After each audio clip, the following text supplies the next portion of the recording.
ചിന്മയ്ക്ക് ശ്വാസം മുട്ടുന്നത് പോലെ തോന്നി. ആ മുറിക്കുള്ളിൽ അവൾക്ക് ഭ്രാന്ത് പിടിക്കുന്നത് പോലെ തോന്നി. മഹേഷേട്ടനെ കാണാൻ തോന്നി. ഹൃദയം ആർത്ത് വിളിക്കുന്നു. അലമുറയിട്ട് കരയുന്നു. ചിന്മയ കഥകടച്ചു കൊളുത്തിട്ട് പൊട്ടിക്കരഞ്ഞു. ഏങ്ങി ഏങ്ങി ഉറക്കെ കരഞ്ഞു. ശബ്ദം അധികരിച്ചപ്പോൾ വാ മൂടി പിടിച്ചു. തിരിച്ചു വാ മഹേഷേട്ട, എനിക്ക് പറ്റുന്നില്ല. ഉള്ള മാർത്തിരമ്പി. വേച്ചു വീഴാൻ പോയെങ്കിലും എഴുന്നേറ്റ് നടന്നു. ആ മുറിയിലെ ഓരോ മൂലയിലും അവൾ പോയി നിന്നു. മഹേഷ് ഒത്തുകഴിഞ്ഞ ഓരോ നിമിഷവും ഓർമ്മയിലേക്ക് ഓടി വന്നു.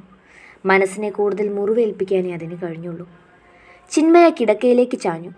അടുത്തു കിടക്കുന്ന മഹേഷിൻ്റെ തലയണ അവൾ കയ്യിലേക്ക് എടുത്തുകൊണ്ട് അതിനെ പൊതിഞ്ഞു പിടിച്ചു.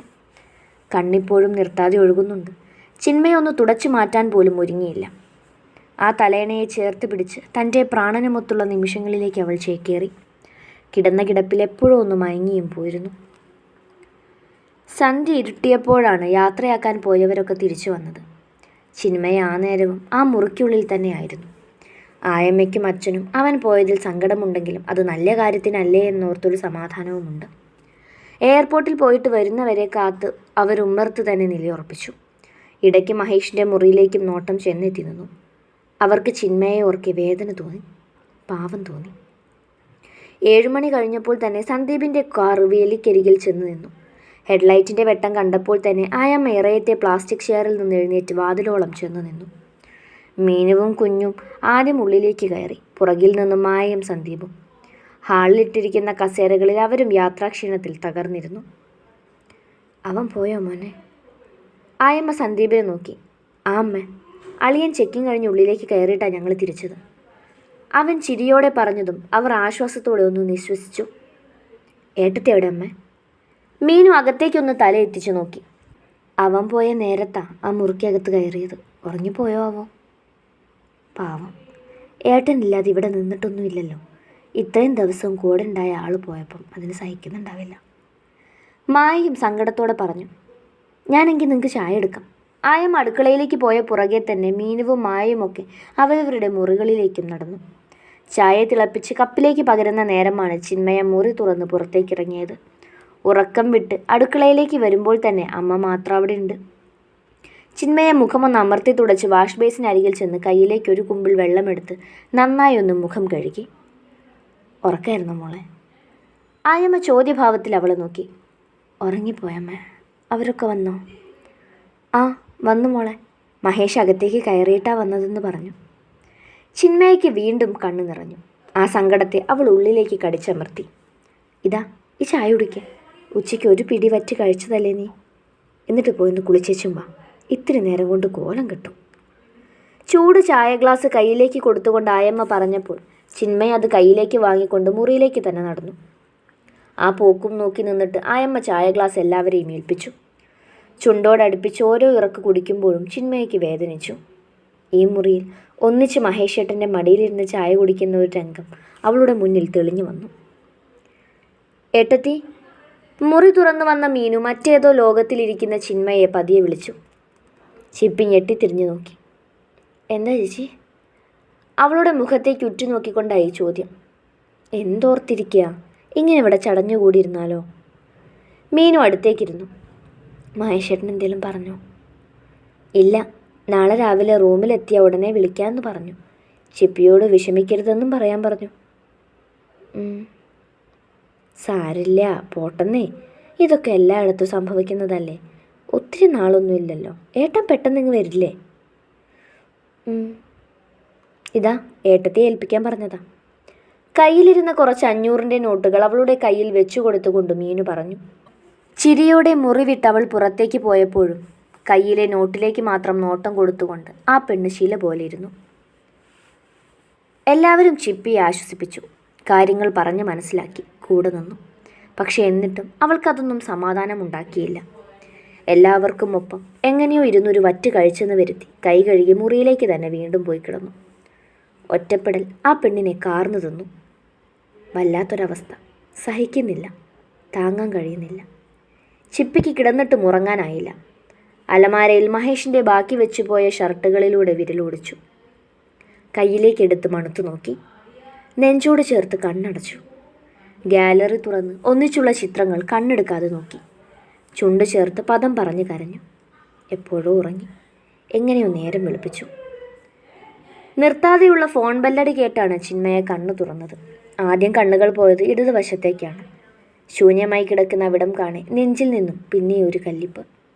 ഫോണിപ്പോഴും നിർത്താതെ ബെല്ലടിക്കുന്നുണ്ട്. ചിന്മയെ കണ്ണ് തിരുമ്മിക്കൊണ്ട് കോൾ എടുത്ത് ചെവിയിലേക്ക് ചേർത്തു. ചിപ്പി. വിങ്ങൽ നിറഞ്ഞ മഹേഷിൻ്റെ ശബ്ദം. ചിന്മയ കർണപടവും തുളച്ചതുള്ളിലേക്ക് പോയി നോവിനെ കുളിരണിയിച്ചു. മഹേഷേട്ടാ. ചിപ്പി ഇരു കൈ കൊണ്ടും ഫോൺ മുറുകെ പിടിച്ചു. എന്തെടുക്കുക? എഴുന്നേറ്റോ? ഇല്ലായിരുന്നു. മഹേഷേട്ടൻ മുറിയിലെത്തിയോ? ആടെ എത്തി.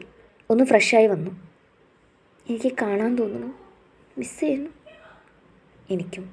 എന്തേ എഴുന്നേക്കാൻ വൈകിയേ? കിടന്നപ്പോൾ വൈകി. കരഞ്ഞിരുന്നോ?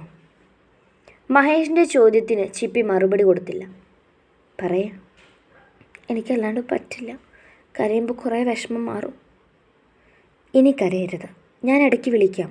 ഒറ്റപ്പെട്ടിരിക്കരുത്. എവിടെ എല്ലാവരും? അമ്മയുടെ കയ്യിലൊന്ന് കൊടുക്കുമോ? ഇപ്പോൾ കൊടുക്കാം. ചിന്മയെ പുതപ്പ് മാറ്റി മുറി തുറന്നിറങ്ങി. അടുക്കള വശത്ത് എന്തോ ചെയ്തുകൊണ്ടിരിക്കുന്ന അമ്മയുടെ കയ്യിലേക്ക് കൊടുത്ത് ഇരുവരും എന്തൊക്കെയോ സംസാരിക്കുന്നുണ്ടായിരുന്നു. അതങ്ങനെ നീണ്ടുപോയി. സന്ദീപിനോടും അച്ഛനോടും മായയോടും മീനുവിനോടും ഒക്കെ സംസാരിച്ച് ഒടുവിൽ ചിപ്പിയുടെ കയ്യിൽ തന്നെ വന്നെത്തി. ഇന്ന് ജോയിൻ ചെയ്യണ്ടല്ലോ? വേണ്ട, നാളെ. പെട്ടെന്ന് വരുമോ? വരാം. കൊച്ചു പോയി കുളിച്ച് വല്ലതും കഴിക്കാം. ഞാനൊന്ന് കിടക്കട്ടെ. Bye. Bye. Love you. Mahesh സ്പീക്കറിൽ ചുണ്ടമർത്തി. മറുപുറം കോള് കട്ടായിട്ടും ചിന്മയെ ഫോൺ അകറ്റി മാറ്റാതെ ഒരേ നിൽപ്പ് തന്നെ തുടർന്നു. മഹേഷ് പോയിട്ട് 1 മാസം കഴിഞ്ഞു. ചിന്മയ ആ വേദനയിൽ നിന്നൊക്കെ കരകയറിയെന്ന് പറയാം. എങ്കിലും ഉള്ളിൻ്റെ ഉള്ളിൽ അവനൊപ്പമില്ലാത്തതിൻ്റെ വേദനയും പരിഭവവും ആവോളം ഉണ്ട് താനും. ഇപ്പോഴൊരു കാത്തിരിപ്പാണ്. അവൻ്റെ വരവിനായുള്ള കാത്തിരിപ്പ്. എന്നും വിളിക്കും മഹേഷ്. ഡ്യൂട്ടിക്ക് പോകുന്നതിന് മുൻപും വന്നിട്ടും ഒക്കെ. വീഡിയോ കോൾ ചെയ്ത് ഒത്തിരി നേരം സംസാരിക്കും. മഹേഷിൻ്റെ കോള് വരുമ്പോൾ തന്നെ ചിന്മയെ മുറിയിൽ കയറി വാതിലടയ്ക്കും. പിന്നെ ഇറങ്ങി വരാൻ 1.5 മണിക്കൂറെങ്കിലും എടുക്കും. ആയമ്മ ആ കാര്യത്തിലൊന്നും പറയാറില്ല. കാരണം ചിന്മയ അവൾക്കിപ്പോൾ നല്ലൊരു മരുമകളാണ്. സ്നേഹമാണ്, സഹായമാണ്. മഹേഷിന് അവിടെ അത്യാവശ്യം നല്ല ശമ്പളമുണ്ട്. അയക്കുന്നത് ആയമ്മയുടെ പേരിലാണെങ്കിലും ചിന്മയ്ക്കുള്ളത് അവളുടെ അക്കൗണ്ടിൽ പ്രത്യേകം ഇട്ടേക്കും. ചിപ്പി അത് എത്ര വേണ്ടെന്ന് വെച്ചാലും. അന്ന് മഹേഷിന് ഉച്ചയ്ക്കായിരുന്നു ഡ്യൂട്ടി. നാട്ടിലെ 10 മണി വരെ ഉണ്ടാകും. ചിന്മയ അവൻ്റെ കോളിനായി ഉറക്കമുളച്ച് കാത്തിരിക്കും. കൃത്യം 11 മണിക്ക് തന്നെ മഹേഷ് ഏട്ടൻ എന്ന് സേവ് ചെയ്തിരിക്കുന്ന നമ്പറിൽ നിന്നും വാട്സപ്പിൽ കോൾ വന്നു. ചിന്മയ ഒരു വശം ചെരിഞ്ഞു കിടന്ന് കോളെടുത്ത് സ്ക്രീൻ തന്നെ കണ്ണ് ചിമ്മാതെ നോക്കി. കിടന്നോ? മറുപുറം അവനും ബ്ലാങ്കറ്റിൽ ചുരുണ്ടുകൂടി കിടക്കുന്നുണ്ട്. കിടന്നു, പക്ഷെ ഉറങ്ങിയില്ല. കാത്തിരിക്കായിരുന്നു. മഹേഷ് ആണോ എന്ന പോലെ കണ്ണ് ചുരുക്കി. അമ്മയൊക്കെ കിടന്നോ? കിടന്നു. കഴിച്ചോ മഹേഷേട്ടാ? ചിന്മയുടെ കരുതലിൻ്റെ സ്വരം. കഴിച്ചു. നീയോ? മറുചോദ്യത്തിന് കഴിച്ചെന്ന പോലെ അവൾ തല ചലിപ്പിച്ചു. ബാങ്കിൽ അടച്ചോ ക്യാഷ്?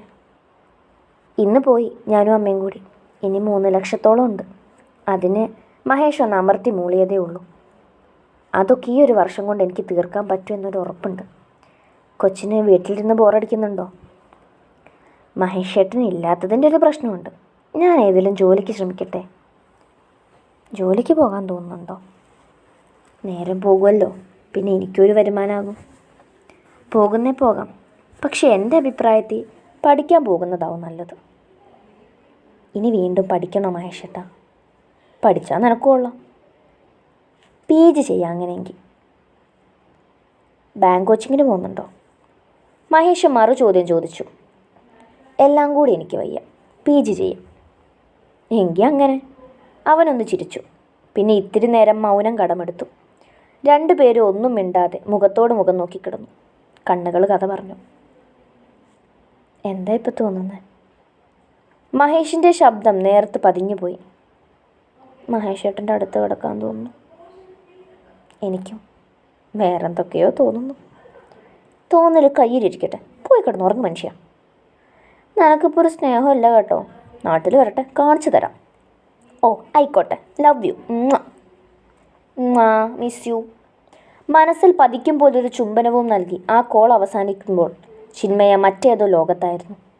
അവളും അവളുടെ മഹേഷേട്ടനും മാത്രമുള്ളൊരു കുഞ്ഞു ലോകത്തേക്ക്.